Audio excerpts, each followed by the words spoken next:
खलील हक्कानी, अनस हक्कानी के अंकल, एक अफगान मुजाहिदीन, बहुत ही सिग्निफिकेंट हक्कानी नेटवर्क, पहले हक्कानी नेटवर्क के लीडर, अब अफगान तालिबान के लीडर को काबुल में एक खुदकश हमले में, खैर एक्सप्लोजन, खुदकश हमले का भी ये वजाहत नहीं आई है, एक धमाके के अंदर वो शहीद हो गए हैं।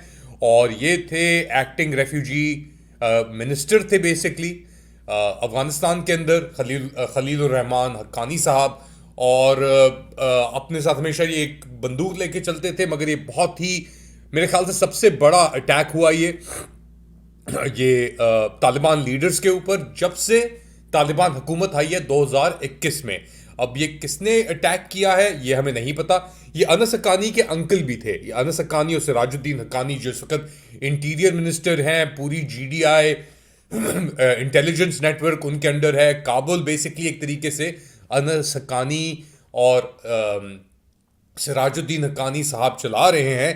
तो काबुल के अंदर उनकी सिक्योरिटी फोर्सेस के की निगरानी में अगर उनके अपने अंकल को मार दिया गया है तो ये एक बहुत ही बड़ी खबर है। और एक बार फिर इसमें ऐसा लग रहा है कि दोबारा ये जो कार्रवाइयां हैं अफगानिस्तान के अंदर, खुदकश हमले और हमले, ये शुरू होने वाले हैं। अब अनस हक्कानी का भी इसके अंदर मौक़िफ़ आ गया है, मैं उनसे राब्ता कर रहा हूं और वो कह रहे हैं कि अभी इन्वेस्टिगेशन जारी है, ये नहीं पता कौन इसके अंदर इन्वॉल्व है।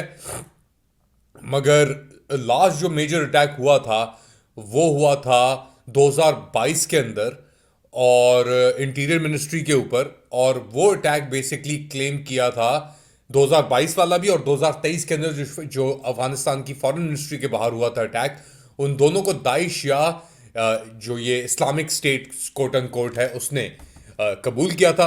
अब दाइश बेसिकली औरंगजेब ट्राइब से ज़्यादा वो ऑपरेट करते हैं, मगर ज़्यादातर उसको सप्रेस कर दिया गया है और सिचुएशन को कंट्रोल में लेके आ गया है अफगानिस्तान में। एटलीस्ट ये हम समझ रहे थे।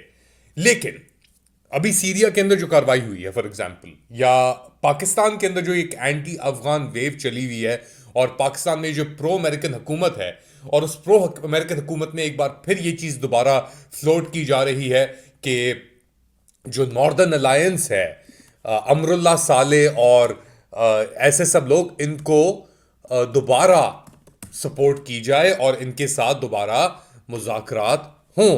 अच्छा, एक बार तो एक तरफ तो ये चीज़ हुई है, एक बार एक चीज़ और आपको याद रखनी पड़ेगी कि अमरीकी कांग्रेसमैन ने 2 दिसंबर को इनवाइट किया था अफगानिस्तान के साबिका वाइस प्रेसिडेंट नाइब सदर अमरुल्ला साले साहब भाग के चले गए थे अफगानिस्तान से 2021 में, जब तालिबान आए थे।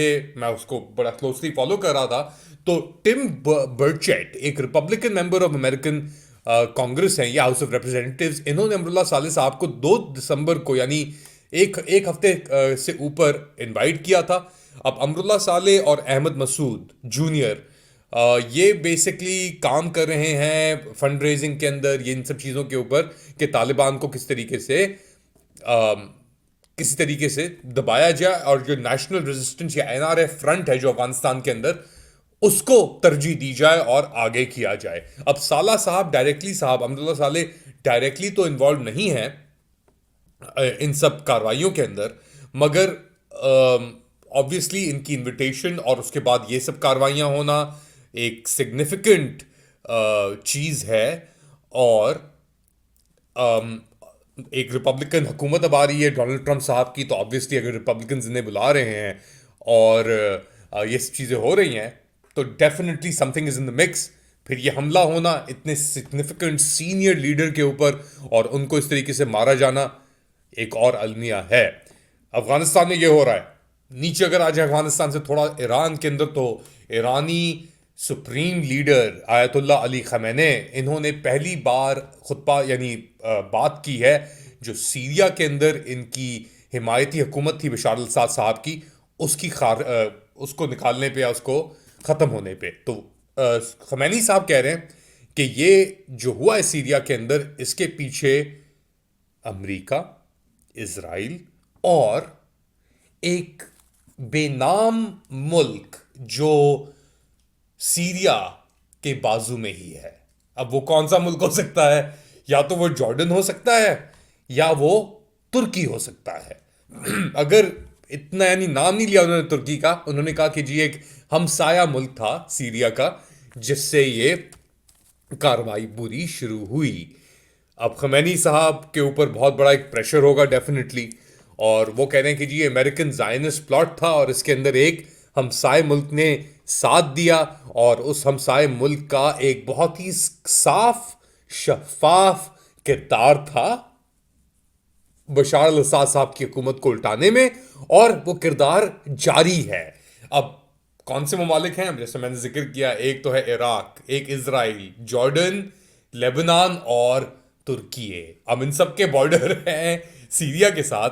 मगर सबसे ज्यादा हिमायत जो आई सीरियन ऑपोजिशन को, वाजे हिमायत, वो तो तुर्की से आई, और इस बात पे तो मैं ऑब्वियसली पहले ही जिक्र कर चुका हूं। अब ईरानियन इंटेलिजेंस, खमैनी साहब कह रहे हैं, उन्होंने सीरियन हुकूमत को बशार अल अस्साद साहब की बताया था कि जी आपके जो अगले 3 महीने हैं वो बहुत ही ख़तरनाक हैं, और आप थोड़ा एहतियात करें, मोहतात रहें। तो वो मोहतात नहीं किया गया, और फिर जो हुआ सो हुआ। ये कह रहे हैं बेसिकली खमैनी साहब। अब ये एक बहुत मेजर, एक जाहिर सी बात है, ब्लो है ये जो एक्सिस ऑफ रेजिस्टेंस कहते हैं, जिसके अंदर रशिया, चाइना और ईरान हैं। उनके जो मंसूबे थे वो बिल्कुल ही साफ हो चुके हैं एक तरीके से, अगर देखा जाए सीरिया, लेबनान के अंदर और इराक के अंदर। अब आखिरी एक एक दीवार बची हुई है ईरान, और जो ये लोग आ रहे हैं उनकी तरफ, अब ये जो हमले आने शुरू होंगे, क्योंकि मेरे ख्याल से ईरान के ऊपर एक तरफ तो न्यूट्रलाइज कर दिया है एक हद तक। मगर जो नेतन्याहू साहब के प्लान्स लग रहे हैं, और अब ये ट्रम्प साहब के आने के बाद, तो इसके अंदर बहुत एक तेजी आ जाएगी।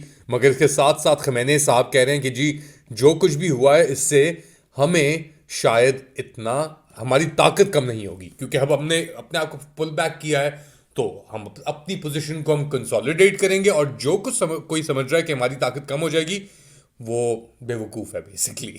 क्योंकि उनकी क्या लॉजिक, वो कहते हैं कि जितना आप हम पे प्रेशर डालेंगे, ये खमैनी साहब कह रहे हैं कि जितना हम पे प्रेशर डालेंगे उतना ही हम और मजबूत होंगे, जितना आप हम पे तशद्दुद करेंगे उतने हम और जज्बात हमारे बुलंद होंगे, और उतना ही हम आपसे लड़ाई करेंगे। तो बेसिकली ये कह रहा है कि जितना तुम अब पुश कर रहे हो हमें, तो उसका पुश बैक जो आने वाला है वो भी बहुत सिवियर होगा। अब क्या सिवियर होगा, क्या नहीं होगा, क्यों नहीं रोक सके ये हशद शाबी और हिजबुल्लाह, उनकी लीडरशिप अपनी खुद ही डेसिमेट हो गई थी। तो ये ईरान के ऊपर ब्लो तो है। अब इसको जिस तरीके से भी स्पिन देने की कोशिश करें, ये इनके अपने ऊपर है, बट आप एक फैक्ट को डिनाई नहीं कर सकते कि तब्दीली डेफिनेटली आ गई है उस एरिया के अंदर। अब उसका जो रेपरकशंस होंगे, हम उससे हमें डील करना पड़ेगा। आप क्या समझते हैं बताएं मुझे कमेंट सेक्शन के अंदर। Do like, subscribe and share this content. अब तक ख्याल रखिएगा, अगली बार तक अल्लाह हाफिज।